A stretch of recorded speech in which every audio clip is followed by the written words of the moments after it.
Hello students, welcome to my YouTube channel study with Preeti Sharma. आज हम 11th के economics में माइक्रो इकोनॉमिक्स का बहुत ही इम्पोर्टेंट चैप्टर डिस्कस करेंगे और हमारा चैप्टर है जी रिवेन्यू।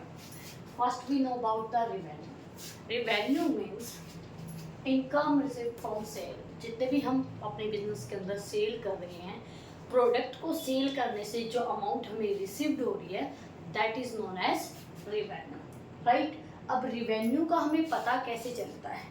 जितने भी हमारे प्रोडक्ट हैं,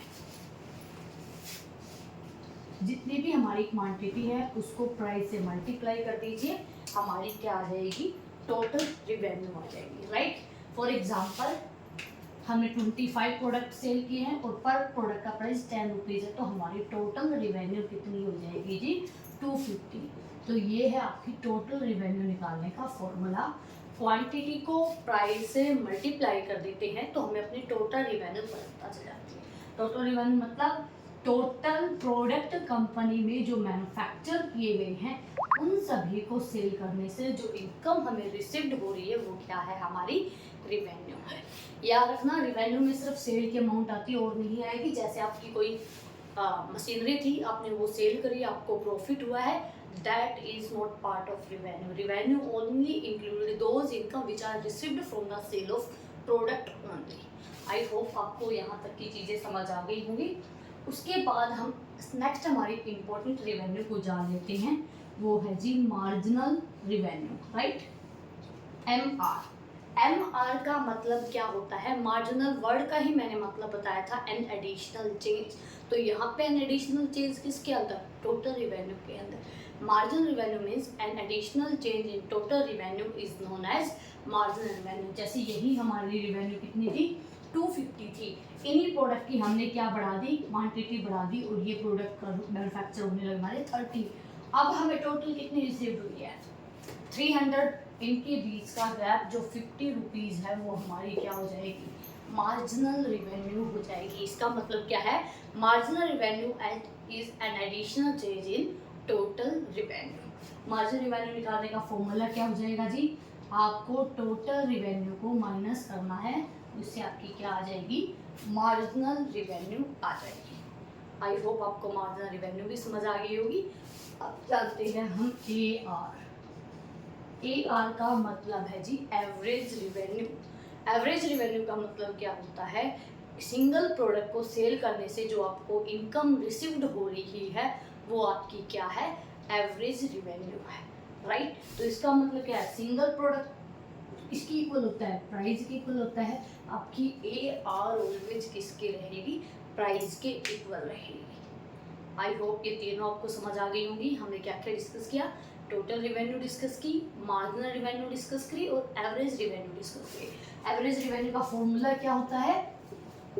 टोटल रिवेन्यू को आप जो हमारी आउटपुट्स हैं उनसे डिवाइड कर दीजिए, कि एवरेज रिवेन्यू आ जाएगी। तो चलिए आगे हम जान लेते हैं अलग अलग केसेस में क्या क्या इनकी रिलेशन रहेंगे। 2 केसेस आपके बनेंगे। पहला केस आता है जब आपके प्राइस कांस्टेंट है, और दूसरा केस आता है जब आपका प्राइस वेरिएबल है, राइट।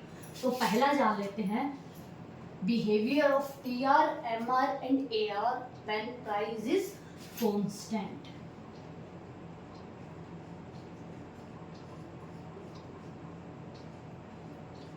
चलिए जी एग्जांपल्स के साथ इसको समझ लेंगे।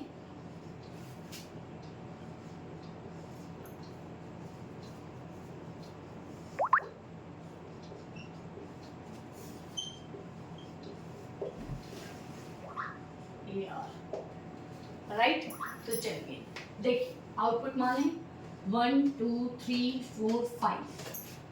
प्राइस कांस्टेंट मान लें 10 10 10 10। पहले TR निकालते हैं। TR निकालने का क्या फॉर्मूला बताया था मैंने? P इंटू क्या कर दीजिए, आपकी TR आ जाएगी, right. Then we follow this formula.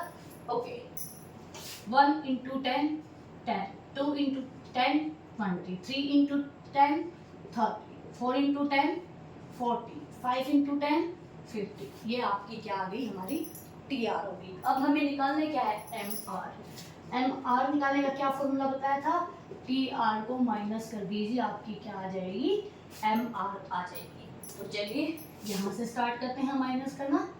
इसको चाहे आप सेम भी लिख सकते हैं, माइनस कीजिए, माइनस कीजिए, माइनस कीजिए, ये क्या आ गई आपकी एम आर। अब हम क्या निकालेंगे, ए आर। ए आर मतलब एवरेज रिवेन्यू। क्या फॉर्मूला सिखाया था एवरेज रिवेन्यू का, टोटल रिवेन्यू को आउटपुट से डिवाइड कर दीजिए, आपकी क्या आ जाएगी, ए आर आ जाएगी। तो चलिए ए आर कैसे निकालते हैं, हमारी 10 को 1 से डिवाइड कीजिए, 10 ही आएगा। 20 को 2 से डिवाइड करेंगे, 10 ही आएगा। 30 को 3 से डिवाइड करेंगे, 10 ही आएगा। 40 को 4 से डिवाइड करेंगे, 10 ही आएगा, राइट। 50 को आप डिवाइड करेंगे 5 से, 10 ही आएगा। इसका मतलब क्या है, अगर हम अपने क्वेश्चन को देखें तो एम आर, ए आर और प्राइस बिल्कुल सेम है, राइट। तो जब हमारा प्राइस कांस्टेंट रहेगा उस केस के अंदर आपकी एम आर, आपकी ए आर और आपका प्राइस बिल्कुल इक्वल रहेंगे। अब बना लेते हैं इसका डायग्राम। आपको ये क्वेश्चन आई थिंक अच्छे से समझ आ गया, नथिंग जस्ट आपको आउटपुट लेना है और प्राइस को कांस्टेंट मानना है। उसके बाद फॉर्मूलेज की हेल्प से आप इन तीनों को फाइंड आउट कर सकते हैं। Okay, then we go with diagram. बहुत ही इजी डायग्राम है, आप खुद इसको देख सकते हैं। हमारा एम आर भी 10 है, ए आर भी 10 है।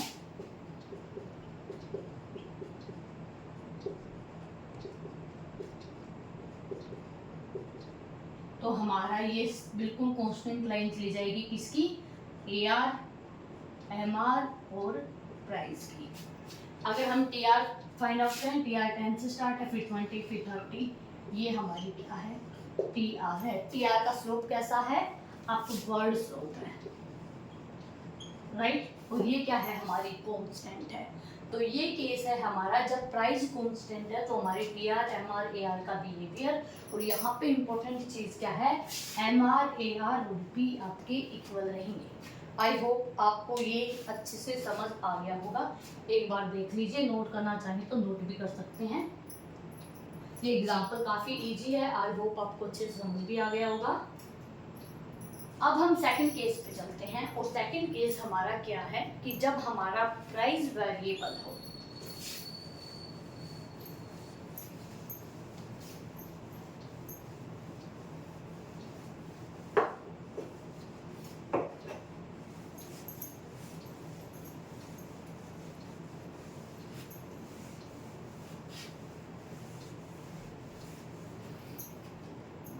चलिए, प्राइस हमारा वेरिएबल है, सीधा मैं एग्जांपल के साथ ही करा देती हूँ।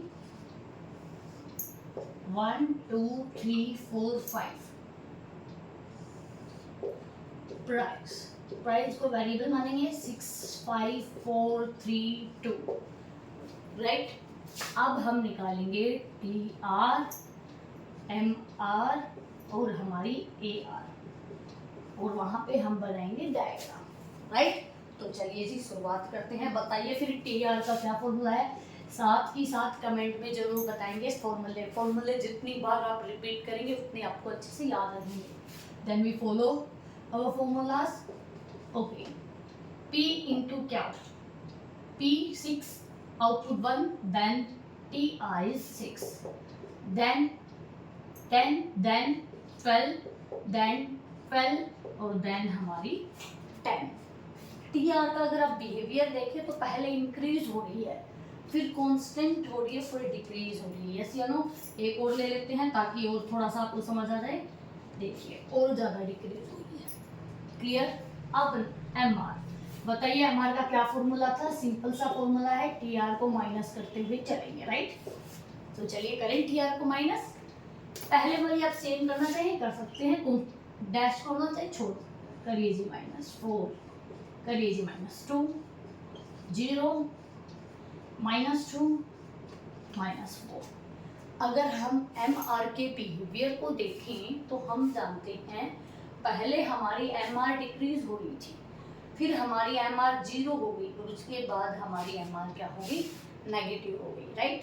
तो चलिए अब हम ए आर पे आते हैं। ए आर का क्या फॉर्मूला करवाया था? ए आर का सिंपल फॉर्मूला था जी, टी आर को आप डिवाइड कर देंगे किससे? आउटपुट से, राइट। तो चलिए फॉर्मूले को फॉलो करते हैं। ए आर के लिए टी आर कितना है? 6, आउटपुट कितना है जी? 1, तो कितना आ जाएगा? 6। 5 अपॉन में ये प्राइस है, 10 अपॉन में 2 5, 12 अपॉन में 3, साथ के साथ आप जरूर बताते जाए 4, 12 अपॉन में 4 3, 10 अपॉन में 2 और 6 अपॉन में 6 1, राइट। ये आपकी क्या आ गई? A R. ए आर का बिहेवियर अगर हम देखें तो ए आर हमारी लगातार डिक्रीज हो रही है, बट ए आर 0 नहीं है और ए आर नेगेटिव नहीं है, और ये कभी होगा भी नहीं। तो चलिए इन्हीं के साथ हम बनाते हैं हमारे डायग्राम।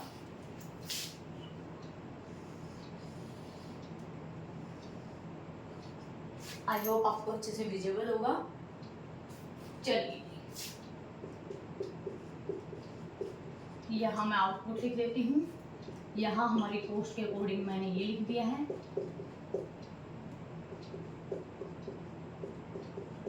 चलिए पहले टी आर का बनाते हैं। टी आर 1 आउटपुट पे कितनी है? 6 है। यहाँ पे टी आर 2 पे कितनी है? 10 है।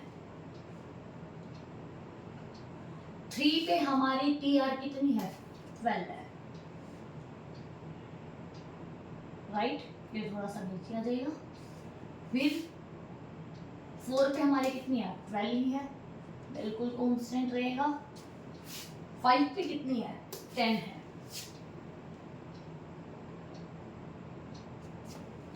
और 6 पे कितनी है?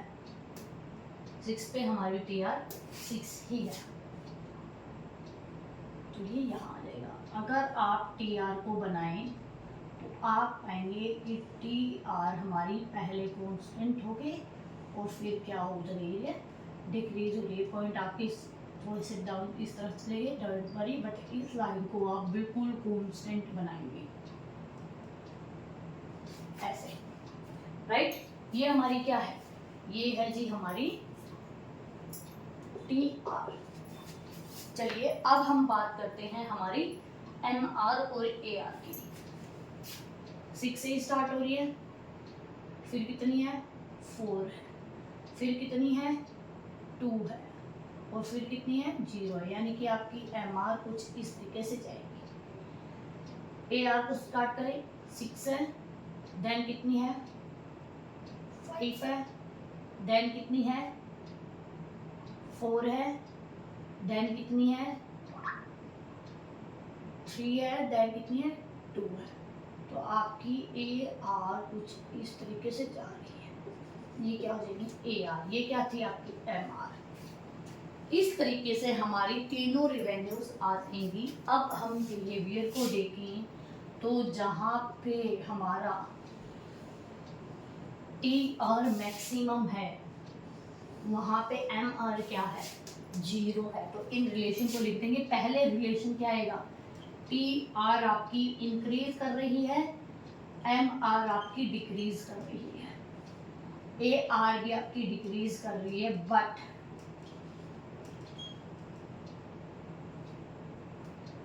ए R is higher than M R. पहला रिलेशन हो गया। नेक्स्ट रिलेशन पे जाते हैं। आपकी टी आर मैक्सिमम हो चुकी है, उस सिचुएशन पे एम आर आपकी क्या है? 0 है।